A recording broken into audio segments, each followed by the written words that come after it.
hope your front door is locked and your phone is switched off. It's match time, and nothing can come in the way of a head coach and his Blood Bowl. Hello everyone.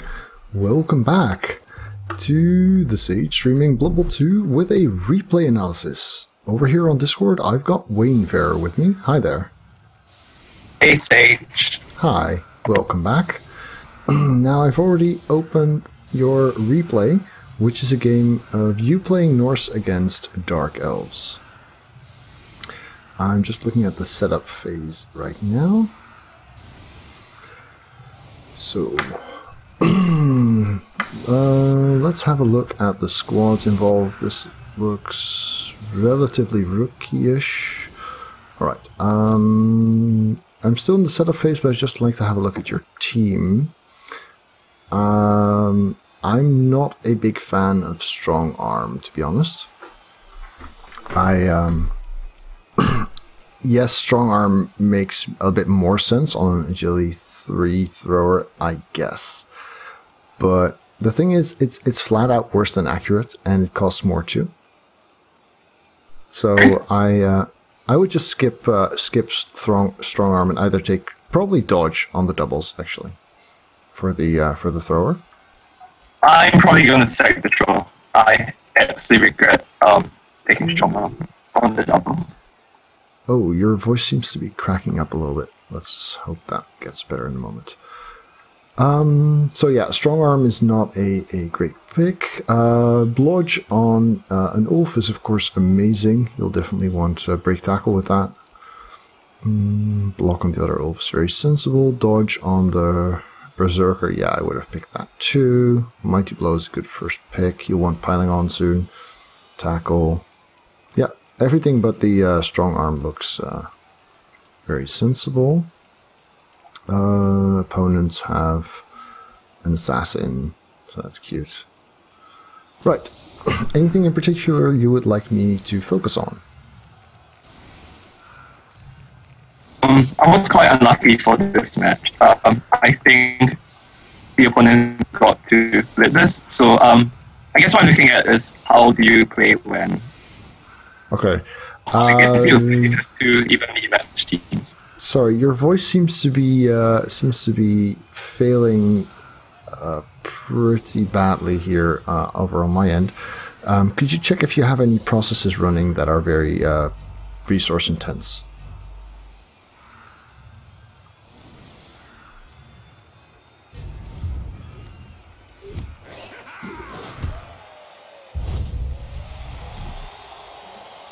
Well, the blitz is pretty awful, of course. You can get there. Not really.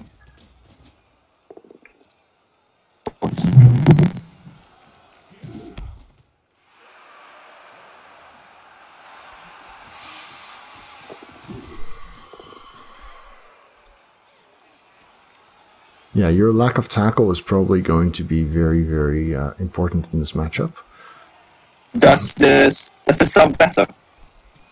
Nope, still not. So one thing you might probably want to do is, since Mighty Blow and Piling On are so important for the Berserkers, and Dodge is a good pick on them too, you might just want to skill tackle on the first lineman that gets 6-star player points, because it's quite crucial. You're basically relying on on POWs a lot. Frenzy does help a little bit because you get another shot at a POW. Yeah. Oh, Nanto is asking in chat whether you were planning to carry with the Ulf, the Blodge, or whether that was just to have a backfield safety player. To carry with him. Okay, yeah, I wouldn't focus on that initially. I would just get a Blodge runner and carry with him. Blodge on the Ulf is nice, but mostly because of you frenzy trapped yourself. That's painful. Yeah, what I think I would have done there, I'm pausing just as you make your blitz. What I think I would have done there is probably made the blitz on the ball first, And then I would have one-died that Garter away? Or is that even 2 dice? Yeah, that would be a 1-die. I would get rid of the Garter.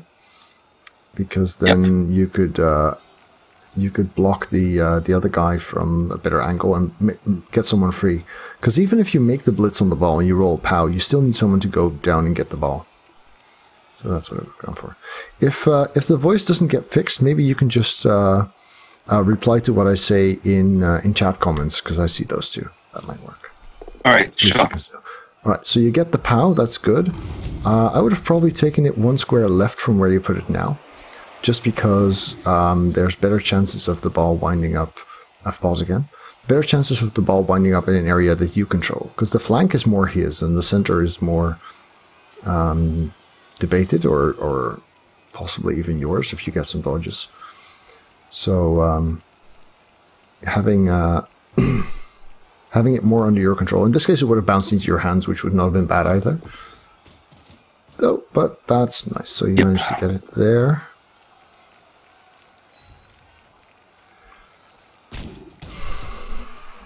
Not too sure about that one. Oh.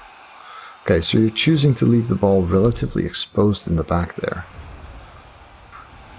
because you've got this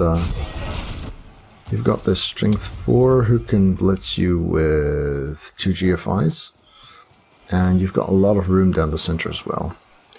He doesn't have tackle either, does he? So at least you've got blodge on the ball. That's something, and it's saving you as well. Okay, so far so good.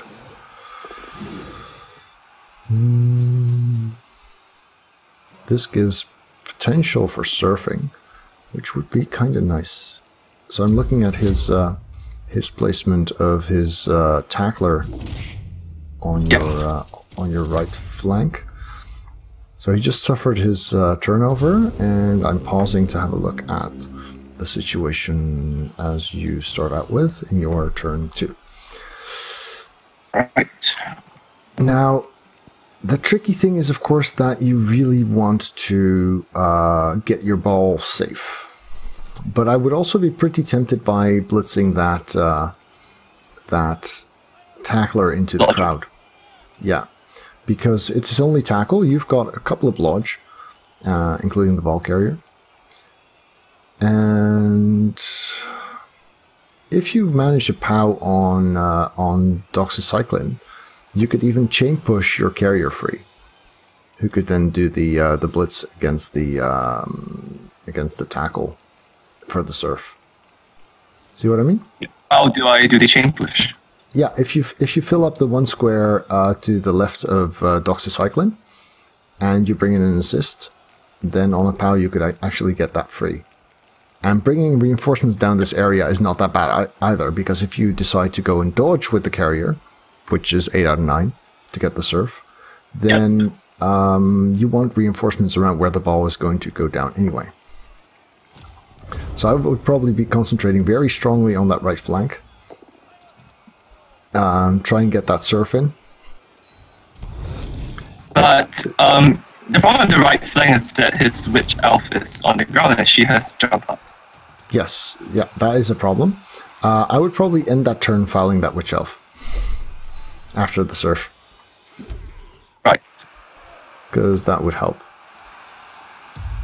But at least so what you've done, and I do like that, is with the combination of the blitz and the follow-up block, you did manage to free up your ball carrier without dodging. That's a bit of the safe side of things. Yep. But I don't really know where to move my ball carrier. Yeah, that's a problem, all right. Because that cage makes sense if you succeed on the dodge afterwards. Which I guess you're going to try now. And reroll is definitely worth it. Okay, well, this is not a bad spot for your carrier, really. Considering how strongly his players are organized around the right flank, this is pretty decent, I'd say. So yeah, I would have not been able to resist the chance at the surf, and I would have risked the 1 in 9 to get it. Even though it would mean blitzing with the ball carrier. Yeah. Of course, if you then roll both downs, it still sucks because then you're next to a tackler with your bludge carrier. That's true. But so far, this isn't going that poorly, though. But you're you're going to run into the problem that your lack of tackle is keeping you back, and which is also why I think the surf is extra valuable, because you're not that likely to remove his bludgers except by surfing.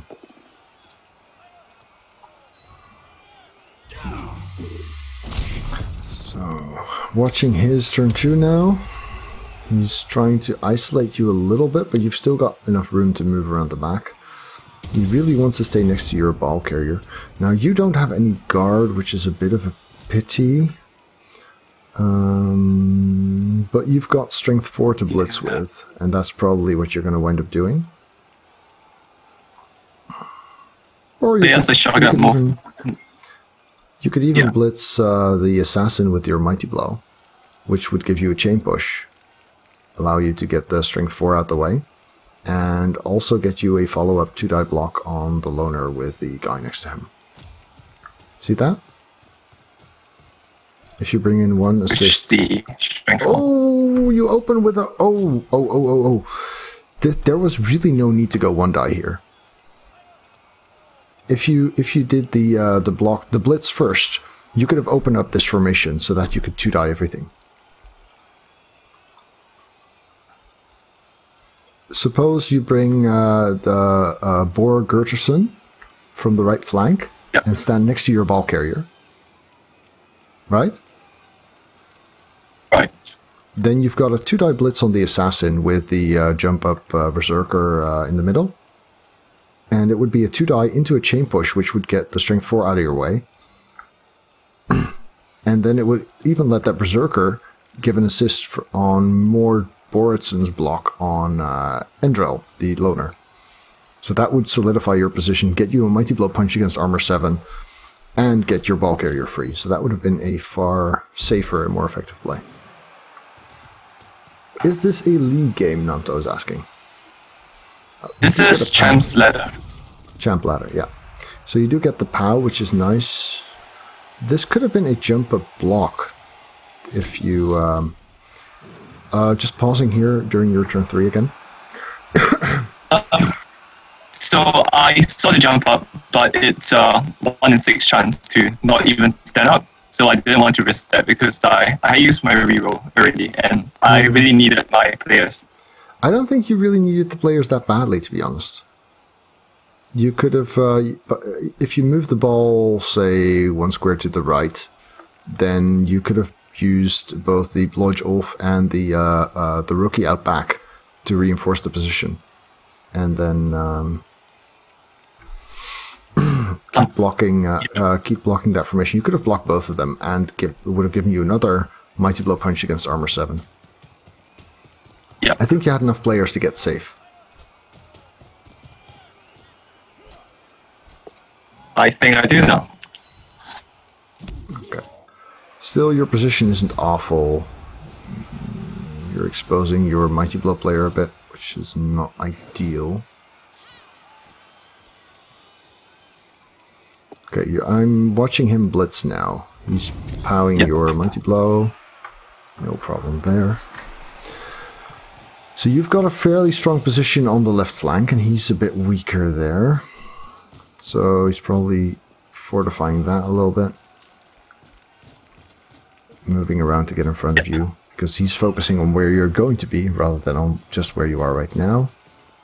Okay, that kicker is a bit ambitious. I wouldn't have put him there.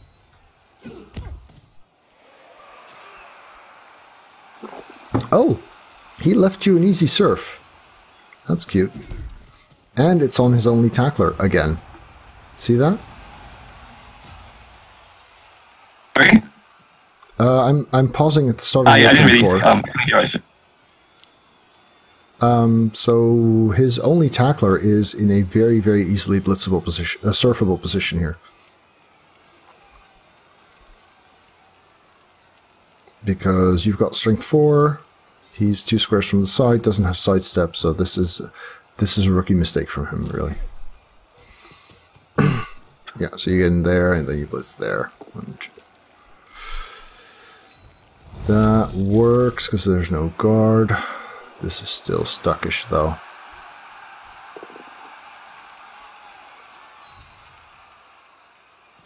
Jump up saved for later makes sense. Oh, no.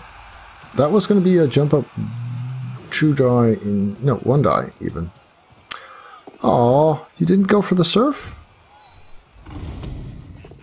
Um, I'm watching your blitz now into the center formation.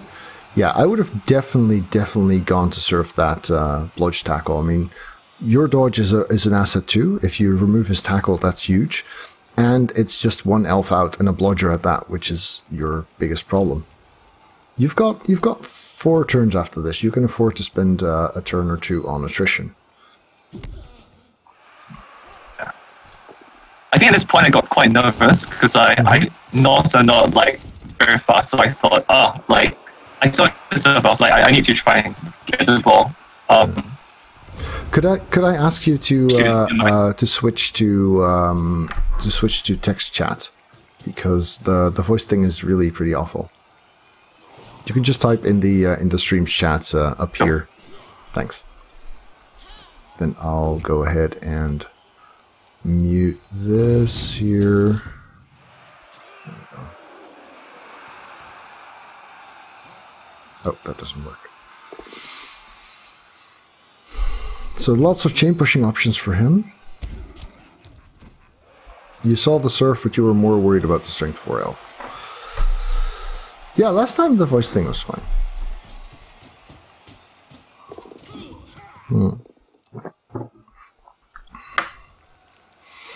Well, the thing is, while you're holding the ball with blodge, the tackle is actually quite a big deal. And right now, where the strength 4 is, he's actually doing a really good job too. So you're really getting stuck. Now, of course, being 11 against 11 is not ideal.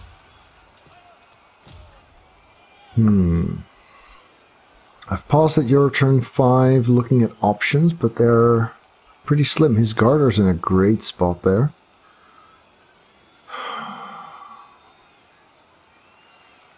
Strength 4 is in a great spot too. Yeah, this is pretty well positioned, I have to say. You might just be forced to open with a 1 die on the garter just to create some room there. You do have a jump up block there. Yeah, I think his 1 die blocks can save you. But you really don't want to have to rely on that too much. Okay, some numbers, that helps.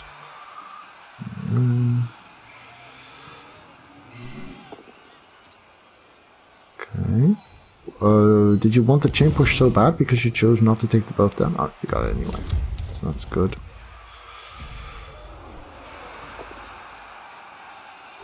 That's convenient. Still, this is a half die. Yeah, that's of course the problem with relying on the 1 die.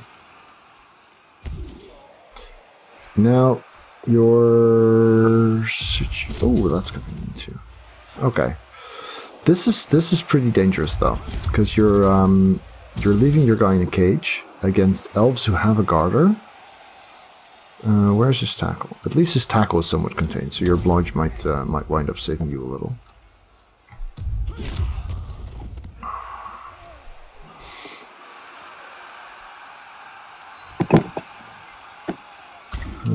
Then again, he can do the jump up block too with the witch. Ooh. Scary. Ah! Oh, for a moment I thought he was just standing up the guard. Yeah. So now the witch has got a jump up 2 die, which could actually push you next to the tackler as well. That's a scary. What? No, why would? Okay, I would have really expected him to use the witch to 2 die you next to the tackler, but wrestle works. Wrestle's not bad. I guess this blitz would also put you next to the tackler, so it wasn't awful either.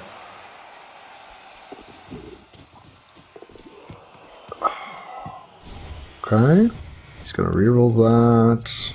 Obviously. Oh, well, that's convenient. But I could easily see you fail to score or even lose the touchdown here. Yeah, the thing about Norse is that I'm not sure, I haven't seen you play them more often, but focusing on the serfs can be a huge advantage. And if I had to pinpoint one thing that I think you want to do more is if you get a chance, get the serfs. Oh, that's nasty.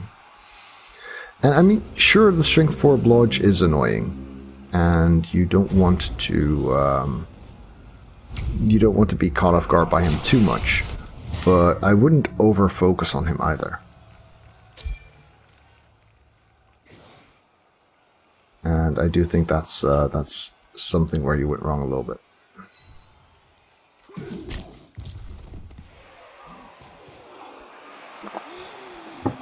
Can he get a safe place? Yeah. Yeah, this is pretty dangerous. And he's got 2 turns after this. Because this can dodge, this can dodge, this can block. 4, 5, 6. Yeah, crap. Just too far to get the blitz in with the Elf.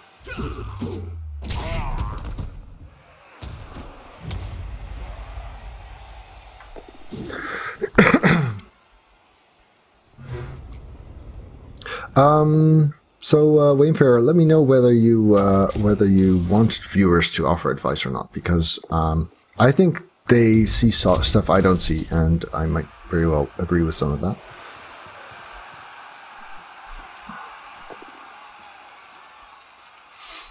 Yeah. Of course, if you already had, say, Blodge Mighty Blow on War Berserker by the time you rolled the other one, I might have been tempted to just give that one tackle specifically for things like this. Yeah. But then again, you know that you're going to get MVPs on the lineman anyway.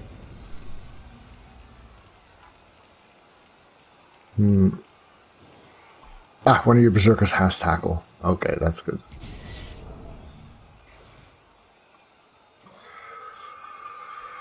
But yeah, this drive is pretty much lost here.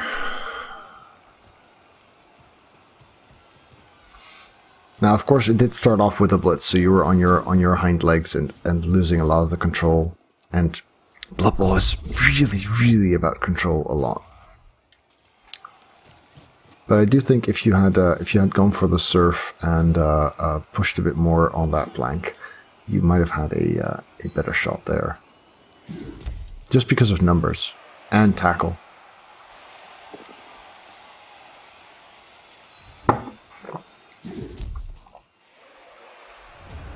Yeah, very true, very true. The getting the numbers going, especially for a team like Norse, which is like, you know, glass cannon. You need to punch hard, because otherwise you're getting punched hard in return.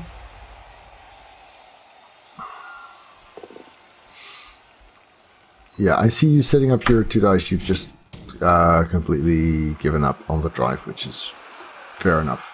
I think you have a better chance getting this with some bonus damage than hoping that you... Oh, this is... Oh wait, no, that's fine. No, it's not. If this had been a push, it would go into a 1 die, which was not necessary if you had made the... made the other block first. Right.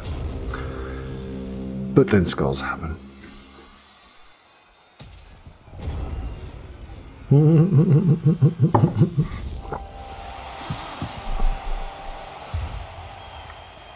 Oh, good point, Trace. Yeah, your dice have been pretty bad this game, though. I mean, there were a lot of skulls here.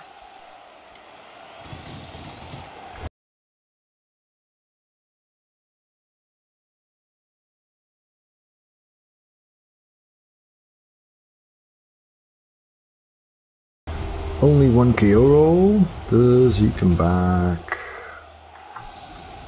He did not come back. That sucks. So elves 2, 4, 6, 8, 10. You still got 11, right? Yeah.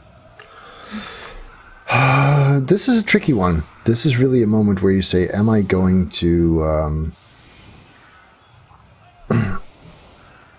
am I going to go for the win or play for a draw? Okay.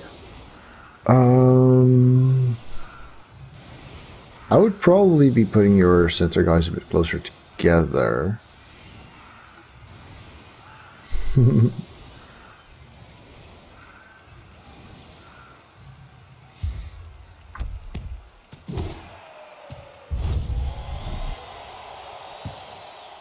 Well, I mean, I'd rather take a sure draw than a 30% chance of the win versus a 70% chance of the loss.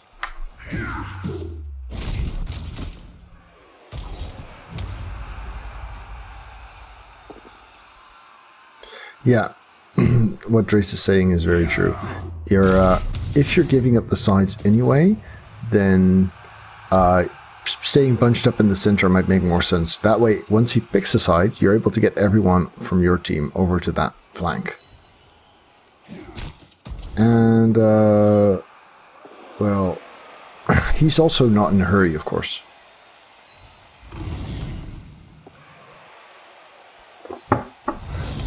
Because you're the one that needs to score twice. And he's the one that only needs to not lose the ball somewhere along the line.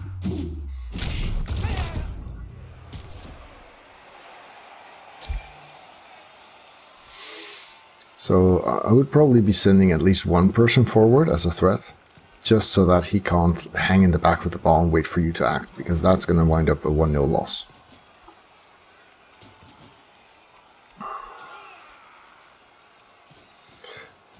Is one person threat enough? Not really, but it's not really the threat per se. It's just that you make him nervous. You force him to protect his carrier better. You force him to take care of more stuff. Well, if the one in the back gets blitzed, that means you've saved more on your position elsewhere. Oh, more one dying. One dying into a. Oh, that's undeserved. See, this frenzy is obviously a double-edged sword. In this case, you got super lucky, but you make a 1 die. A POW push is not enough because you don't have tackle and she has dodge, which means there's a 1 in 3 chance of getting a knockdown. And there's a 50% chance of winding up in a half die. And in this case, your half die was super lucky.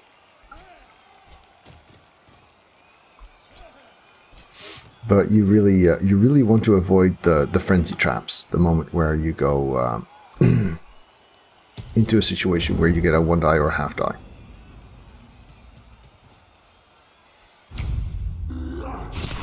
Okay, that's good.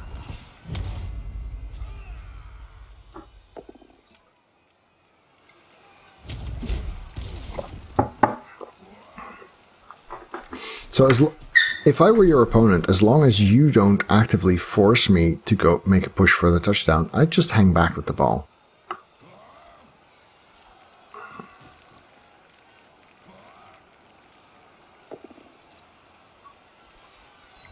Yeah, keeping in mind who your berserkers are is pretty important. Now, personally, I always play with the... oh, I'm looking at a 1 die again. Hold up, I've paused at the start of your turn 10. I always play with the skill overview visible, which means Frenzy to me is a very visible skill. The only thing that trips me up is when, for example, you have kind of similar looking icons, which, like, I assume that people's first skill is dodge when they have a catcher. And so when I see the catch skill, which I never take, I might confuse it for dodge or something like that. But as long as they're clearly visible like the Frenzy, I wouldn't miss them that easily. If I were you, I would really try to avoid making too many one die blocks. In this case, His use of shadowing was actually a bit of a mistake, because now you've got an easier 2-die on that assassin, which also gives you a really nice shot at the ball. Now, he's got dump off, so what you'll want to do is before you punch the ball carrier, you'll want to get a tackle zone on the guys he might pass to, which are the two on the right. Because it's a lot easier to make the... Isn't he blitzing the carrier? I would have probably blitzed the carrier with the bludge guy. Yeah, of course, that's largely a matter of experience. Just keeping in mind the kinds of skills that the position will have. That's or if you're still learning, take the time at the start of the game. Right, you have the inducement phase. You can look at your opponent's team there. Just have a look and see what skills do these players have. What do they do? You've got a couple of minutes for that. And of course, once you've got more experience, you wind up already knowing from the start, like, oh, I'm playing against Dark Elves, they have a runner, dump off is a thing. Because in this case, it wouldn't have made much difference because he rolled a 6 and a 6 on the pass. But you can quite often make the dump off a 3+, and the catch a 4+ or something.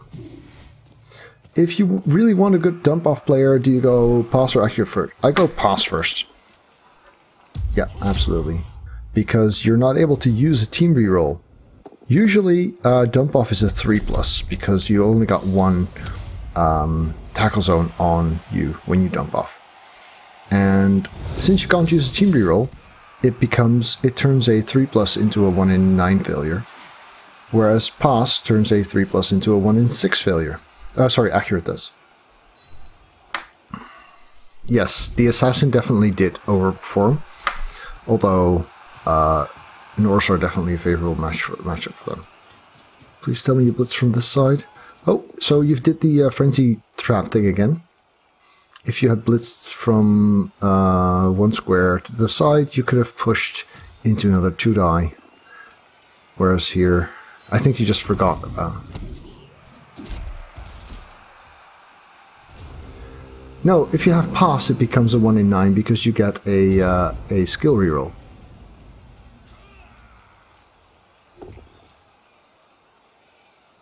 It was a 3+, it became a 1 in 9 with pass. Yes. So, but honestly, I would recommend against making a dump-off specialist unless you're doing it for fun reasons rather than effectiveness reasons.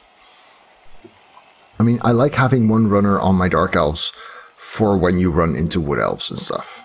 I mean, the Armor 7 doesn't bother you that much if he spends most of his time in your cage.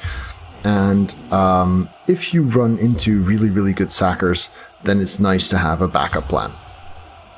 But really, dump-off isn't something to build on.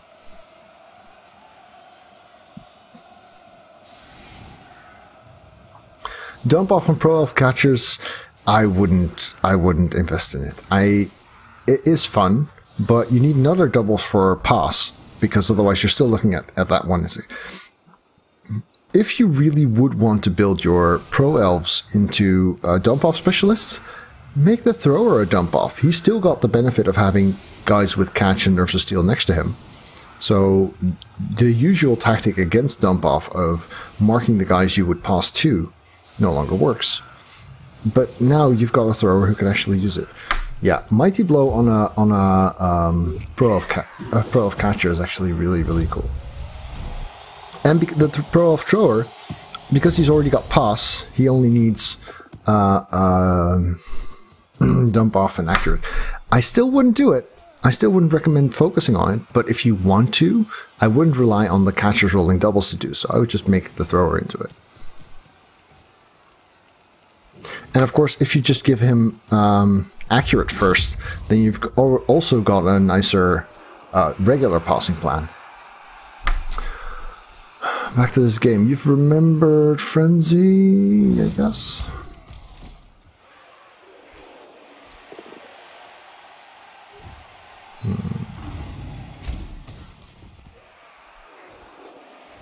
Your punches have been somewhat subpar, I suppose.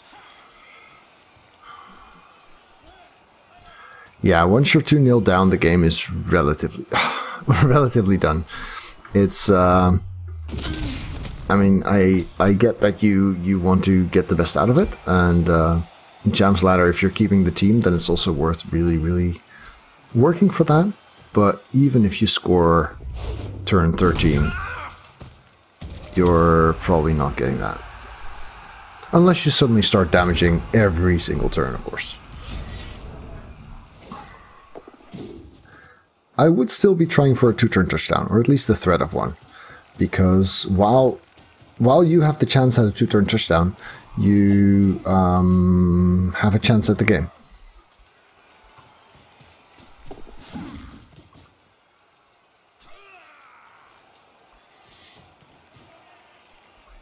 Yeah, good point. Picking the ball up as your first action is not great, especially with Agility 3. Of course, you're also in a situation where you need to push forward. That was a 1-die frenzy trap, but at least he didn't have dodge. Well, you don't even have to make it per se, but simply generating the option is already nice. He knows that if you make the 2-turn, you still have a chance at the game, so he wants to stop you, which means just running one player forward might already be enough to tempt him to go do something dangerous. Are we planning a handoff here then? Or are we just running it in? Because if you're just running it in, you probably wanted to move the ball.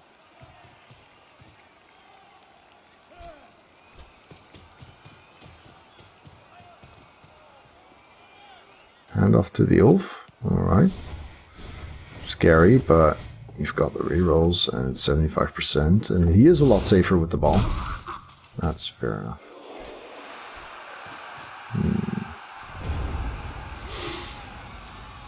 However, he's also relatively easy to stop. And I mean, if you don't score on your 14, you already you're already in a lot of trouble. Oh, that's nasty. Did he just 5+ dodge pow your ball carrier?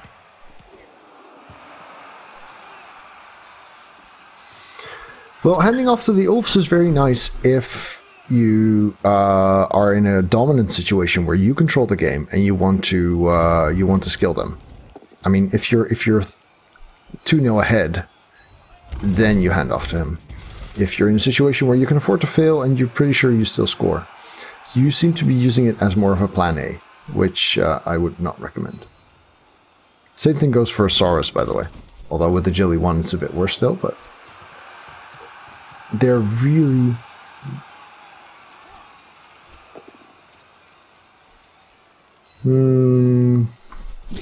Why not? Elves won't really break and he's ahead. Well, to be honest, I would be pushing for a quick touchdown so that you have the chance at equalizing.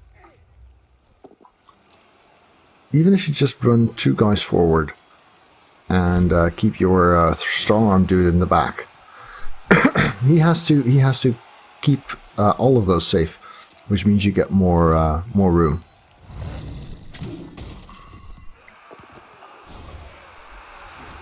Oh, that's a shitty bounce. That's painful. At this point, I'm kind of surprised you still manage to get anything. Did he just... No, for a moment I thought that was the Elf, which would have been even luckier. Well, normally it's not, Waynefarer. It's not like it should ever be your plan A. But if you wind up in a situation where the only way to draw is to score quickly, then, well, the alternative is just accepting that you lose, and that I very, very rarely find acceptable. Okay, disgusting 1-die there. Goes and gets the ball. Does he stay here? No.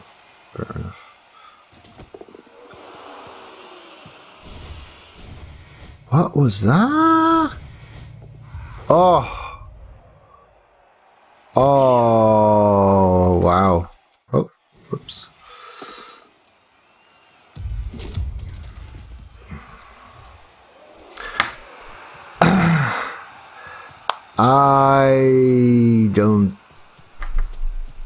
I'm pretty amazed by that pass, yeah. And it worked too, that's the worst part. So, go and get the ball this turn, I guess.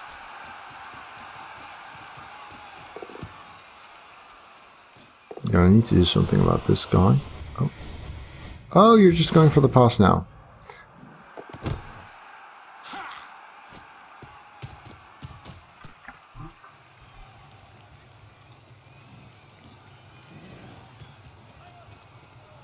So, you suffer a -2 for a long bum. A long bum, yes, very good, Sage. So, I think it's, let's see.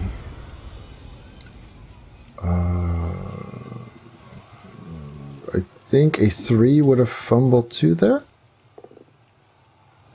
Right? Yeah. Yeah, I think a long bomb is -2. So, or +2 difficulty. Yeah. So, if you roll a 3, it becomes a 1 natural modifier, so you fumble it. And that's huge.